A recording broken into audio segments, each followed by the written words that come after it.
Good morning दोस्तों आज हम बीपीएससी टीचर 4.0 का 9 to 10th का जी हाँ दोस्तों 9 to 10th का पॉलिटी चल रहे हैं। जी हाँ दोस्तों पॉलिटी चल रहे हैं जो कि सिविक्स है, उसी को आज हम चल रहे हैं। और 1, 2, 3 नंबर चैप्टर हम बता चुके हैं। आज हम चैप्टर नंबर 4 चल रहे हैं। इससे जो एनसीईआरटी बुक का जो ऑब्जेक्टिव दिया हुआ है वही ऑब्जेक्टिव है। तो आप देख लेते हैं। चैप्टर का नाम है लोकतंत्र की उपलब्धियाँ।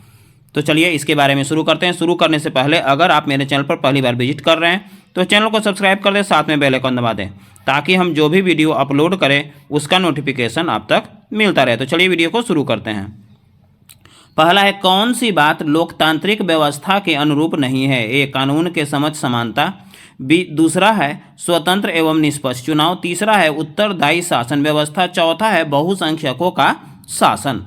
तो पहला का आंसर है ऑप्शन नंबर 4, बहुसंख्यकों का शासन। नेक्स्ट है दूसरा क्वेश्चन है, दूसरा है लोकतांत्रिक व्यवस्थाओं ने किन मुद्दों पर सफलता पाई? एक है राजनीतिक असमानता को समाप्त कर दिया। दूसरा है लोगों के बीच टकराव समाप्त कर दिया। तीसरा है बहुमत समूह और संकल्प समूह के साथ एक जैसा व्यवहार करता है। चौथा है समाज की आखिरी पंक्ति में खड़े लोगों के बीच आर्थिक पैमाना कम कर दिया है। तो इसका आंसर है ऑप्शन नंबर 2, लोगों के बीच टकराव समाप्त कर दिया।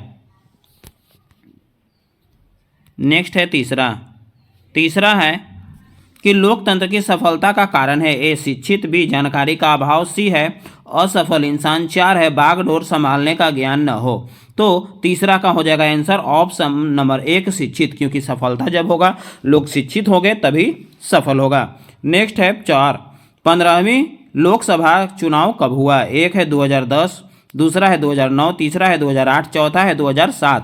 तो इसका आंसर हो जाएगा 4 नंबर का ऑप्शन नंबर बी, यानी दूसरा ऑप्शन 2009। नेक्स्ट है 5 है किसे बढ़ाने में लोकतंत्र मददगार होता है? ए, समझदारी। बी है, दूसरा है विश्वास, तीसरा है शिक्षित, चौथा है इनमें सभी। तो 5 का आंसर हो जाएगा ऑप्शन नंबर 4, यानी तीनों को बढ़ाने में समझदारी, विश्वास और शिक्षित। छठा है लोकतंत्र का आशय है। ए, जनता द्वारा शासन। दूसरा है राजा द्वारा शासन। तीसरा है सैनिक द्वारा शासन। चौथा है इनमें से कोई नहीं। तो 6 का आंसर हो जाएगा ऑप्शन नंबर 1, जनता द्वारा शासन। अब चलते हैं चैप्टर नंबर 5। चैप्टर नंबर 5 जो है वो है कि लोकतंत्र की चुनौतियां, चैप्टर का नाम है, और ये 10th क्लास का अंतिम चैप्टर है। यह है 1 नंबर क्वेश्चन है, लोकतंत्र की सफलता निर्भर करती है। 1 है नागरिकों की उदासीनता पर। 2 है नागरिकों की गैर कानूनी कार्रवाई पर। 3 है नागरिकों के विवेकपूर्ण सहभागिता पर। 4 है इनमें से कोई नहीं। तो इसका आंसर हो जाएगा ऑप्शन नंबर 3, नागरिकों की विवेकपूर्ण सहभागिता पर। नेक्स्ट है 4 है 15वीं लोकसभा चुनाव के पूर्व लोकतंत्र में महिला की भागीदारी थी। ये 10%, 2 है 15%, 3 है 33%, 4 है 50%। 2 का हो जाएगा ऑप्शन नंबर 1, 10%। नेक्स्ट है 3 है कि लोकतंत्र जनता के द्वारा तथा जनता के लिए शासन है, यह कथन है। ए, अरस्तु। 2 है अब्राहम लिंकन। 3 है रूसो। 4 है ग्रीन। तो 3 का हो जाएगा option number 2, Abraham Lincoln. Next है 4 है क्षेत्रवाद की भावना का एक कुपरिणाम है। 1 है अपने क्षेत्र से लगाव। 2 है राष्ट्रहित। 3 है राष्ट्रीय एकता। 4 है अलगाववाद। तो 4 का आंसर हो जाएगा ऑप्शन नंबर 4, अलगाववाद। नेक्स्ट है 15 है 15वीं लोकसभा चुनाव में यूपीए द्वारा सीटों पर विजय पाई। 1, 265 543 में। दूसरा है 543 में 280। तीसरा है 543 में 278। चौथा है 543 में 279। तो 5वां का आंसर हो जाएगा ऑप्शन नंबर 1, 15वीं लोकसभा चुनाव में जो यूपीए जो है 265 को सीट पाया था 543 में।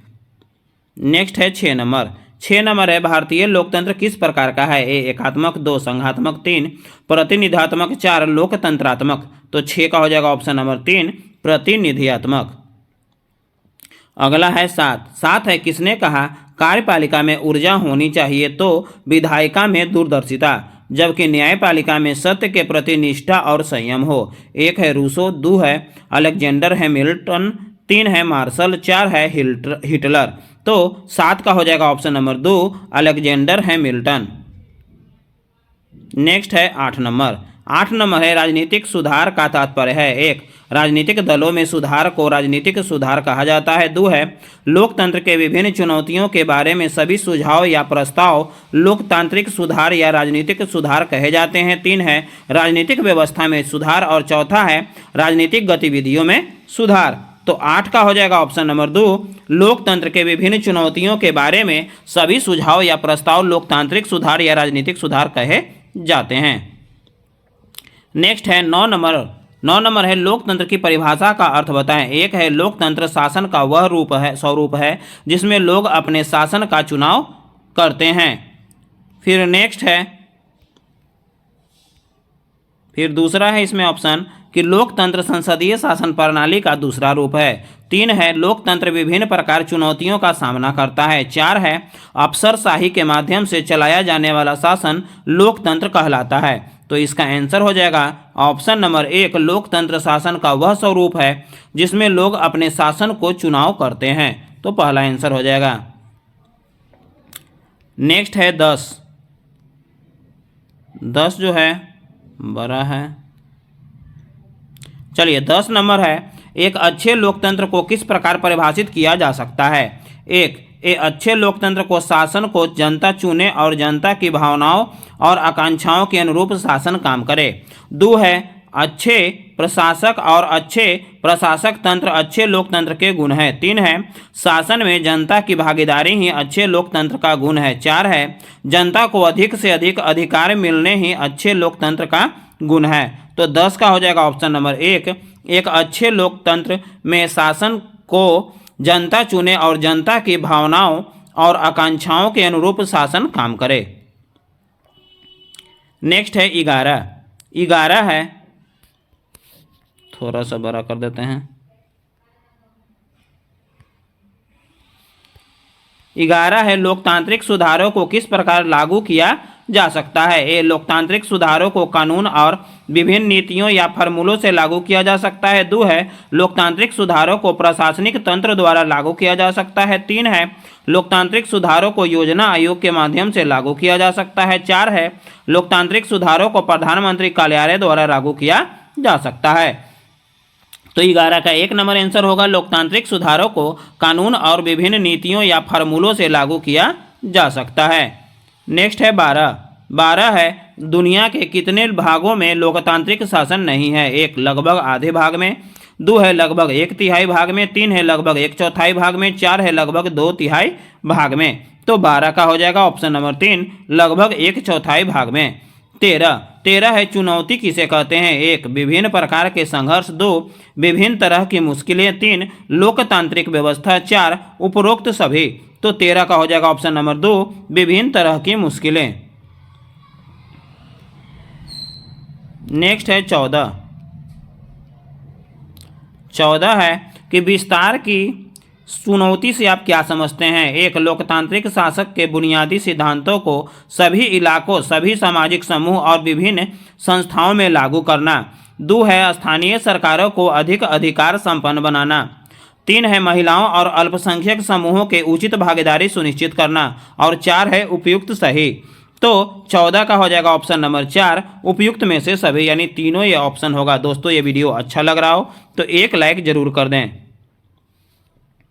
नेक्स्ट है 15 है लोकतंत्र की एक चुनौती का उल्लेख करें। 1 भ्रष्ट प्रशासनिक व्यवस्था की चुनौती। 2 बुनियादी आधार बनाने की चुनौती जैसे सेना का नियंत्रण समाप्त करना। 3 समस्याओं से छुटकारा पाना। 4 आर्थिक समानता को दूर करने की चुनौती। तो 15 का हो जाएगा ऑप्शन नंबर 2 बुनियादी आधार बनाने की चुनौती जैसे सेना का नियंत्रण समाप्त करना। नेक्स्ट है 16 नंबर। 16 नंबर है लोकतंत्र के विस्तार की चुनौती का एक उदाहरण है। 1 महिलाओं और अल्पसंख्यकों की भागीदारी सुनिश्चित करना। 2 है स्थानीय निकाय शासन को अधिक शक्ति प्रदान करना। 3 है पंचायती राज व्यवस्था को मजबूत करना। 4 है दलितों और अनुसूचित जनजातियों की भागीदारी सुनिश्चित करना। तो 16 का हो जाएगा ऑप्शन नंबर 1 महिलाओं और अल्पसंख्यकों की भागीदारी सुनिश्चित करना। नेक्स्ट है 17 है लोकतंत्र को मजबूत करने की चुनौती का एक उदाहरण है। 1 संस्थाओं की कार्य पद्धति को सुधारना। 2 है राजनीतिक दल में सुधार लाना। 3 है सत्ता का विकेंद्रीकरण करना। 4 है उपरोक्त सभी। तो 17 का हो जाएगा ऑप्शन नंबर 1, संस्थाओं की कार्य पद्धति को सुधार करना। तो ये अंतिम प्रश्न था दोस्तों। ये वीडियो आपको कैसा लगा? अच्छा लगे तो लाइक करें और अपने दोस्तों को शेयर करें। साथ साथ मेरे चैनल पर जो पहली बार विजिट कर रहे हैं, चैनल को सब्सक्राइब कर दें, साथ में बेल आइकन दबा दें, क्योंकि दोस्तों इसी की तरह से आपको और भी वीडियो मिलते रहेगा। अब आपको भारतीय भवन से भी जो क्वेश्चन है उसको भी अपडेट करेंगे, क्योंकि वो भी ऑब्जेक्टिव बहुत ज़्यादा इंपॉर्टेंट है। तो जय हिंद दोस्तों, वंदे मातरम।